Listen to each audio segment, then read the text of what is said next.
para todos os públicos.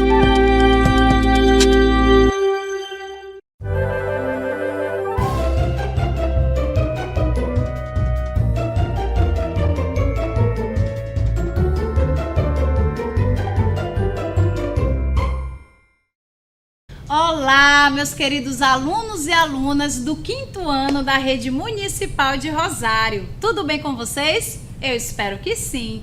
Eu sou a professora Fernanda Matos e estou aqui mais uma vez com vocês, fazendo parte deste incrível projeto. Que projeto é esse? Escola em Minha Casa, projeto de vidas. Peço licença para entrar na sua casa, chama aí o vovô, o papai e a mamãe que estiver em casa para acompanhar com você.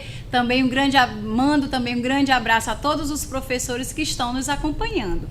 Como vocês sabem, eu sempre trabalho com vocês o componente curricular, ou seja, a disciplina Língua Portuguesa, especificamente os descritores do SAEB, não é isso? E hoje a nossa aula é a aula de número 11 e o nosso conteúdo hoje vai ser o quê? Uma revisão, como eu falei para vocês semana passada, onde nós vamos revisar todo o tópico leitura que nós já estudamos desde o mês de abril até aqui.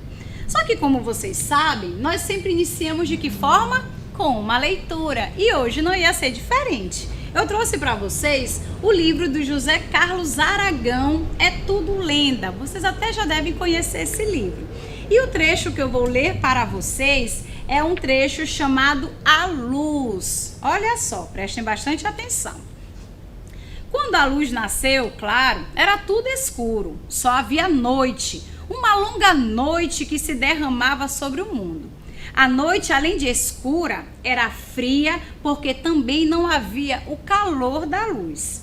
Naquele tempo, não havia lanterna, vela, lamparina. Não existia sequer palito de fósforo para que a gente pudesse acender uma tocha e iluminar o caminho. E a noite ainda era povoada de criaturas que não podiam ser vistas, como corujas e morcegos. Como nada podia ser visto, as pessoas ficavam ouvindo os barulhos que vinham de dentro da noite, tentando entender o que estava acontecendo. E imaginavam um monte de coisas, algumas de dar medo até. Assustadas, as pessoas imaginavam que a noite era cheia de assombrações, fantasmas, mulas sem cabeças, essas coisas assim. Até que um dia, um inventor, cansado dessas histórias de medo, de sustos, ele inventou a luz e as estrelas. E também a luz do luar. Aí, tudo mudou. Um poeta, vendo aquilo brilhando no céu, achou que era lindo e fez um poema inspirado na luz do luar e das estrelas. Os namorados acharam que o poema era lindo e que por isso a noite deveria ser boa também para namorar. Satisfeito com o sucesso que a lua e as estrelas estavam fazendo, o nosso inventor criou, sabe o quê? Um vagalume, que é uma espécie de estrelinha que voa baixinho, não queima e cabe na mão da gente. Daí, para ele inventar a luz do sol, foi um passo. Com isso, ele acabou dividindo o tempo em duas partes, a noite e o dia. Até hoje é assim. Mas como muita gente ainda tem medo de escuro, outro inventor deu logo um jeito de encaixotar a luz dentro de um vidrinho que acende, que é exatamente o quê? A lâmpada. Mas isso aí já vai ser uma outra história.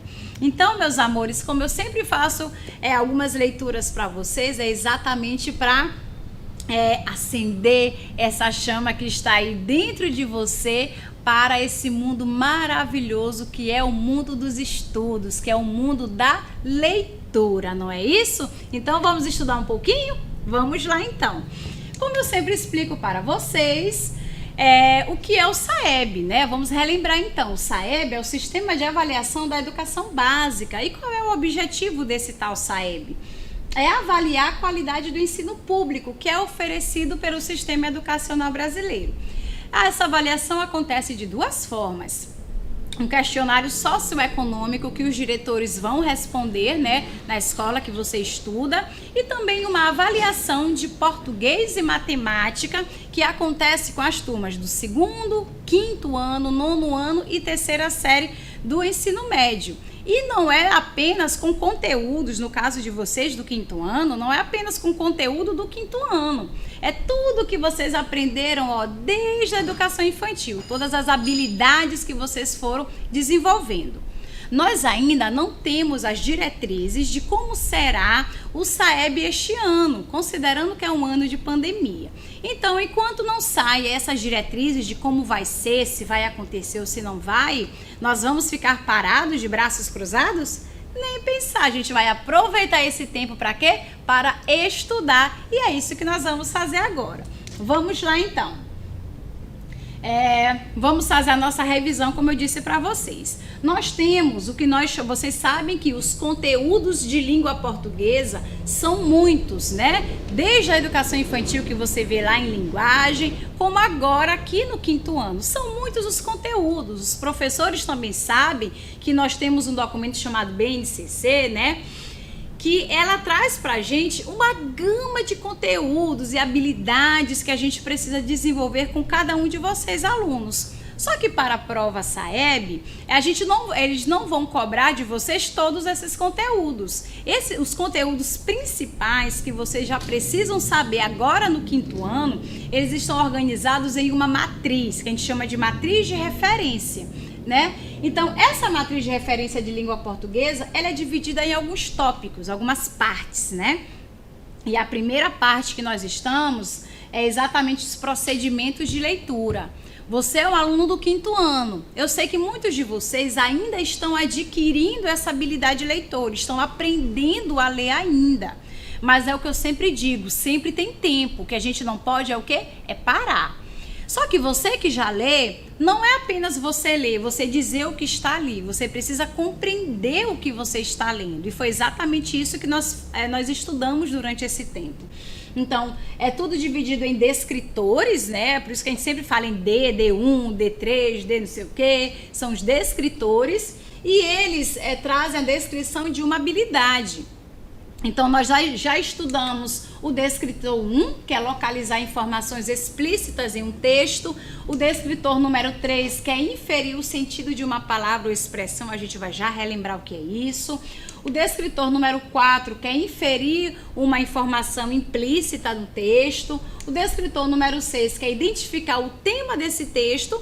E o descritor número 11, que é distinguir um fato da opinião relativa a esse fato. O que é isso? Vamos já relembrar. Então, vamos lá, meus amores. Nós iniciamos com o descritor 1, que é um descritor básico, elementar. O que ele diz pra gente?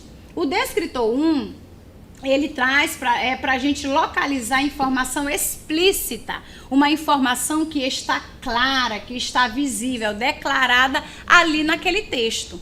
Então, por exemplo, eu vou te perguntar qual é o título do texto. Você vai lá no texto, você vai identificar quem é o personagem da história. Está lá no texto escrito. Então, informação explícita está bem ali visível, bem nos seus olhos. Você consegue identificar claramente ali no texto. Então, olha só, eu trouxe uma questão. Eu trouxe cada um desses descritores, desses 5 descritores, e nós vamos ter sempre uma questão para a gente resolver. Lembrando que essas questões são semelhantes às questões que vocês responderão na prova SAEB. Primeira questão. Leia o texto a seguir e responda. Galo de Campina. O galo de Campina, conhecido na Amazônia por tangará, ele pertence à família do cardeal. Suas penas são escuras, mas a cabeça e o pescoço são vermelhos. Alimenta-se de sementes, frutinhas e insetos. Vive em bandos nas caatingas do Nordeste e no Brasil Central. Do mesmo jeito que outro pássaro, o currupião. Os dois são considerados as mais belas aves da região. O galo de Campina, ele não canta quando está engaiolado. Ele só canta em liberdade numa certa época do ano e de manhã bem cedinho, né? E tem suas exigências.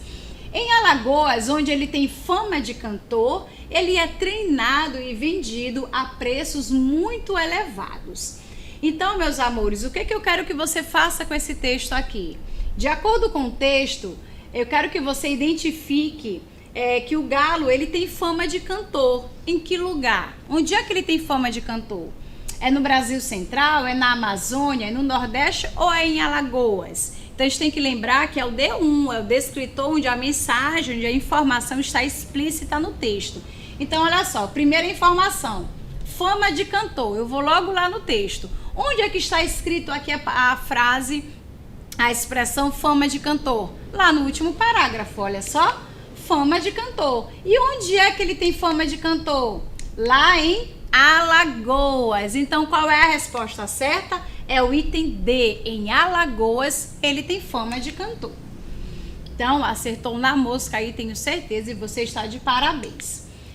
Vamos, então, para o descritor que nós estudamos logo em seguida, que foi o descritor número 4. E o que esse descritor ele falava? Sobre informações implícitas. São informações que elas não estão manifestadas pelo autor no texto, mas elas podem ser subentendidas. É perceber além do que foi dito, ou seja, a gente vai perceber essa informação nas entrelinhas. São indiretas, insinuações que o autor faz no texto. As piadas são gêneros textuais que trazem muitas informações implícitas, né? E nós vimos que elas podem ser a partir de pressupostos, que é uma informação que está ali no texto, garantida no texto, e pode ser também subentendidos, que são possíveis informações ali no texto. Vamos então verificar na prática como seria isso? Olha só, questão de número 2. O cão e a carne. Um cão vinha caminhando com um pedaço de carne na boca. Quando passou ao lado do rio, viu sua própria imagem na água. Pensando que havia na água um novo pedaço de carne, ele soltou o que carregava para apanhar o outro. O pedaço de carne caiu na água e se foi, assim como a sua imagem. E o cão, que queria os dois, ficou sem nenhum. Qual é a moral dessa história? Então, aqui eu não consigo identificar logo de cara a moral dessa história, mas eu sei que ela tem uma moral, é uma fábula. Quando fala em moral, eu me remeto ao gênero textual fábula. Qual é a moral dessa história? Aí aqui a gente vai ler cada uma para identificar. Cão que ladra não morde, nada como um dia após o outro, nunca deixa o certo pelo duvidoso, e quem ri por último, ri melhor. Qual desses itens aqui é o item correto, que se refere à moral dessa história? Vamos então identificar? E o cão que queria os dois ficou sem nenhum. Essa frase aqui tem mais a ver com qual dessas outras frases? Exatamente com a letrinha C. Nunca deixe o certo pelo duvidoso, porque aí você vai ficar sem nenhum, que foi exatamente o que aconteceu com o cãozinho. Então, quem acertou aí está de parabéns. Quem não acertou, não se preocupe, que nós temos outras questões.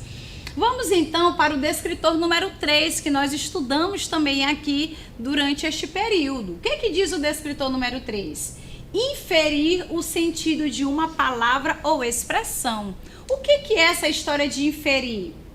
É quando nós vamos explorar a sua capacidade de usar sinônimos. Sinônimo é quando eu tenho uma palavra que tem um sentido semelhante a outra palavra. Antônimo é o contrário, vocês lembram, né?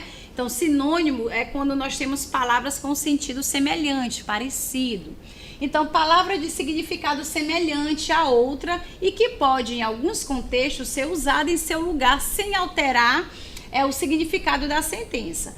Você precisa descobrir o significado de palavras ou expressões de acordo com algumas pistas que o texto vai trazer para a gente. Então, vamos ver isso na prática? Olha só. Das coisas difíceis. Cada coisa difícil tem o seu grau de dificuldade. Outro dia eu descobri que também existe o difícil fácil. Na verdade, é um fácil com jeito de difícil. Amarrar o tênis é fácil, mas com jeito de difícil. Na verdade, tem um monte de coisas assim. Andar de bicicleta, pular corda cruzada, ler um livro de muitas páginas. É só pegar o jeito, daí vira uma moleza. No texto, a expressão vira uma moleza significa o quê? Então, daí vira uma moleza. Qual é o sentido aqui? A gente sabe que a palavra moleza vem de mole. É quando a gente tem algo que está muito mole. Ai, meu Deus, eu estou com meu braço muito mole hoje. Ai, qualquer coisa do tipo. Né? Então, mas nesse sentido aqui, qual é o sentido que nós podemos encaixar aqui vai ser uma moleza? Então, eu tenho aqui, letra A, fica fraco. Letra B, fica fofo. Letra C, fica complicado. Ou letra D, fica fácil?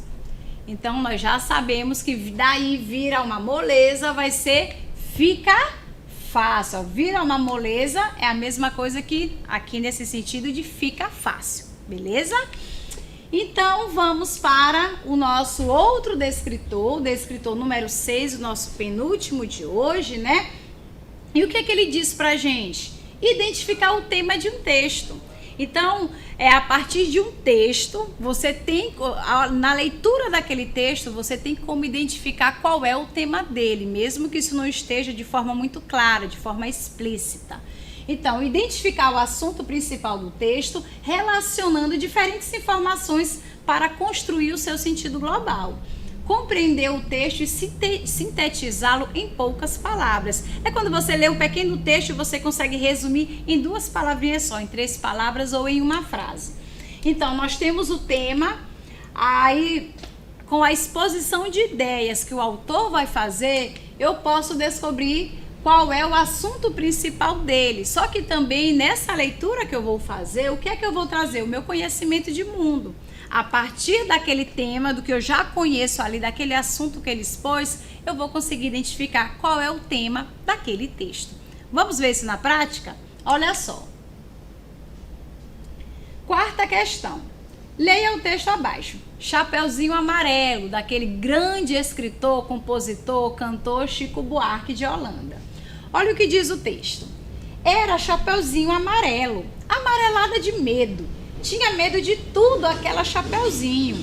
Já não ria, em festa não aparecia, não subia a escada nem descia, não estava resfriada, mas tossia. Ouvia conto de fada e estremecia. Não brincava mais de nada, nem amarelinha. Tinha medo de trovão.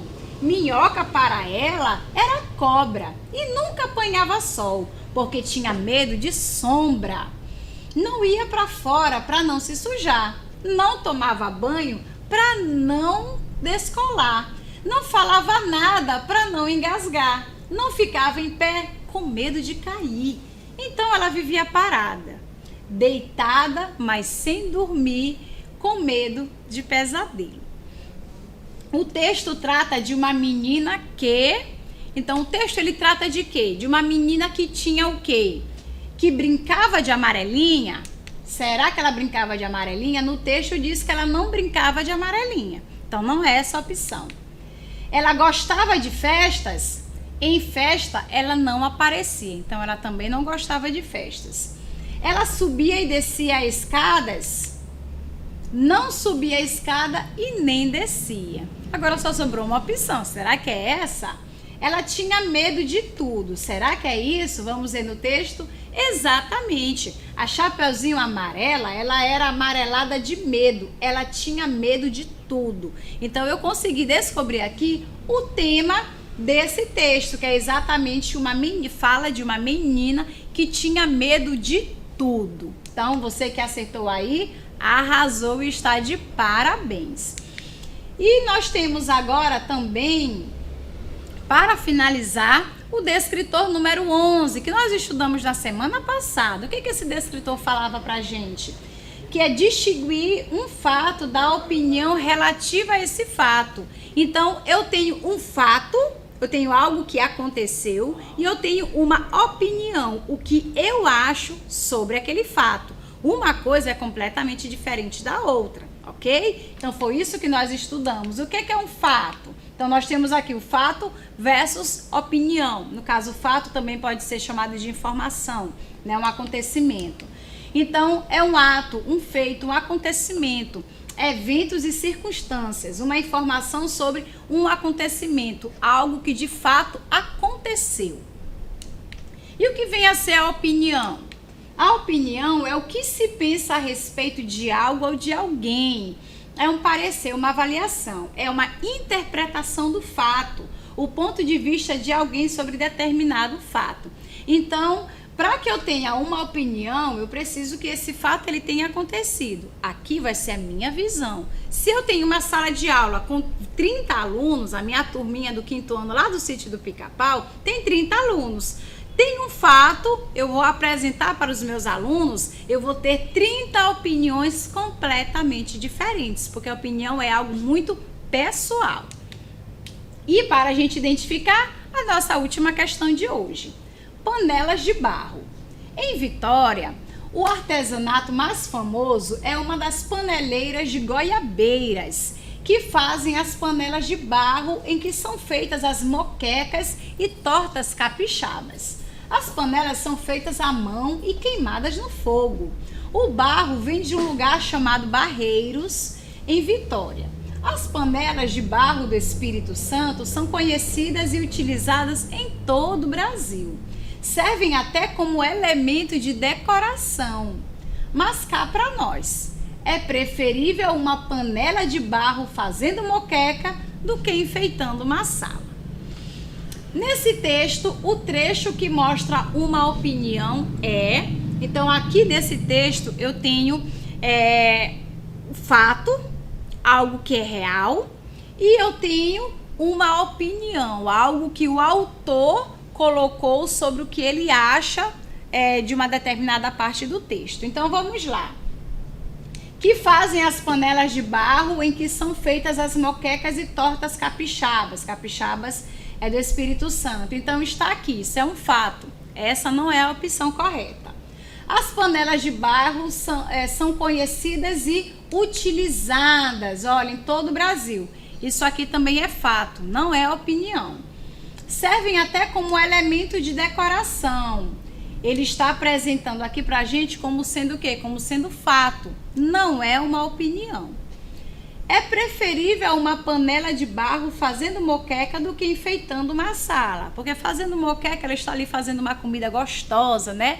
E lá na sala, ela só vai estar ali enfeitando, né? Então, é melhor ela estar lá na cozinha, né? Fazendo uma moqueca bem gostosa do que só enfeitando uma sala. Então, é exatamente esse trecho que traz pra gente uma opinião do autor. Então, a resposta correta é a letra D. E quem acertou está de quê? De parabéns. Meus amores, eu costumo dizer que interpretação de texto, ela salva vidas, sabe?